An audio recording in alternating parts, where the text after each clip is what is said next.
అయితే బట్టివేర్ కుమార్ గారు ప్రెజెంటేషన్ బాగా చేశారు. బడ్జెట్‌కి సంబంధించి చెప్పినటువంటి అంశాలను ప్రజలకు అర్థమయ్యే విధంగా ప్రెజెంట్ చేశారు. నెంబర్ 1. ఈరోజు మరి కేసీఆర్ గారు ఎక్కడ మాట్లాడారయ్యా అంటే అసెంబ్లీ మీడియా పాయింట్కి వచ్చి మాట్లాడారు. నాకు తెలిసి నేను 2004లో నుంచి జర్నలిజంలో ఉంటే హైదరాబాద్ రిపోర్టింగ్లో మరి ఆ టైంలో 2007, 2008 టైంలో వచ్చి ఉన్నారేమో తప్ప మీడియా పాయింట్కి. ఇక తదనంతర కాలంలో ఇప్పుడు ఆయన మీడియా పాయింట్కి వచ్చి మాట్లాడిన సందర్భాలు లేవు. అధికారంలోకి వచ్చిన తర్వాత ముఖ్యమంత్రిగా ఉన్నారు కాబట్టి వచ్చేటువంటి పరిస్థితి లేదు.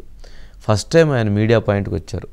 గమనించాల్సింది ఏంటంటే చివరికి కేసీఆర్ గారికి ఎక్కడైతే మీడియాని బహిష్కరించే విధంగా, ఎక్కడైతే మీడియాని నియంత్రించే విధంగా వ్యవహరించారో అక్కడికే మరలా ఆయన వచ్చి మాట్లాడటానికి ఆయనకు అదే వేదిక ఈరోజు ఉపయోగపడింది. ఎందుకు ఆ పాయింట్ చెప్తున్నానంటే సెక్రటేరియట్కి మీడియాని రాకుండా నియంత్రించారు వారు. సెక్రటేరియట్లో మీడియా రాకుండా నియంత్రించి బయట పెట్టేశారు. తర్వాత అసెంబ్లీ దగ్గర కూడా అనేక ఆంక్షల్ని అమలు చేశారు. కానీ ఈరోజు మరి ఎక్కడైతే కావాల్సి వచ్చిందో మీడియాతో తను మాట్లాడటానికి, ప్రజెంట్ చేయడానికి చివరికి అదే మీడియా దగ్గరికి ఎత్తుక్కుంటూ వచ్చి తన వాయిస్ని వినిపించాల్సినటువంటి పరిస్థితి ఏర్పడింది. అదే పెన్ పవర్, అదే మీడియా పవర్. ఆయన ప్రెస్ కాన్ఫరెన్స్లో ఒక్కసారి వారు గుర్తు చేసుకోవాల్సిన అంశాలు. ఎందుకనంటే రాజకీయ నాయకులు మారకూడదు రాజకీయ నాయకులు. ఆయన 2014కు ముందు ఎలా ఉన్నారు, 2019 తర్వాత ఎలా ఉన్నారు, 19 తర్వాత మరీ మీడియా పట్ల ఆయన ప్రెస్ కాన్ఫరెన్స్లో ఆయన మాట్లాడినటువంటి తీరు చాలా విమర్శలకి తావిచ్చింది. ఉండవా ఏంటది, చాలా అన్యాయంగా ఆయన మాట్లాడిన తీరు ఉంది.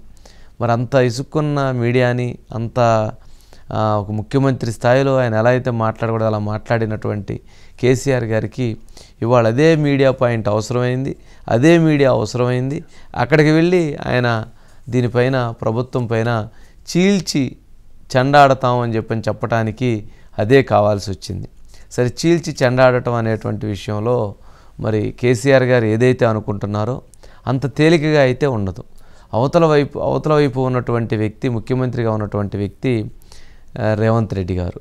మరి రేవంత్ రెడ్డి గారిని ఆయన అంత తక్కువ అంచనా వేయడు. చీల్చి చెండాడాలి అని అనుకునే లోపు ఆయన చీల్చి చెండాడటం ఆయన మొదలు పెడతాడు. రేవంత్ రెడ్డి గారి దగ్గర ఉన్నటువంటి ముఖ్యమంత్రి కదా, ఆయనదే వాయిస్ ప్రధానంగా ఇవ్వాలి.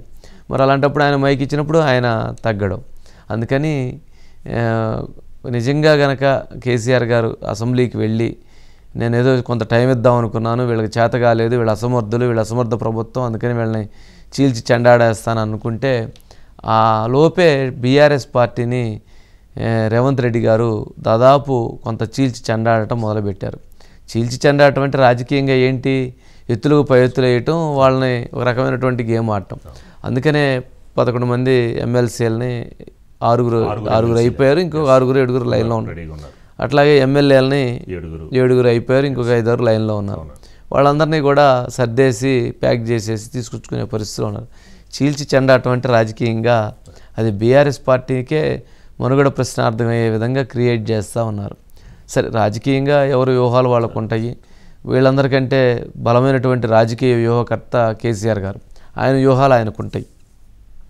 కాకపోతే ఈరోజు మీడియా పరంగా ఆయన చివరికి ఆయనే వచ్చి మీడియా దగ్గరికి వచ్చి మాట్లాడుకోవాల్సిన పరిస్థితి ఏర్పడింది. ఇకనైనా మీడియా పట్ల ఆయన సంయమనంగా కొంత బాధ్యతతో ఉంటే మంచిది అనేటువంటిది మన అభిప్రాయం.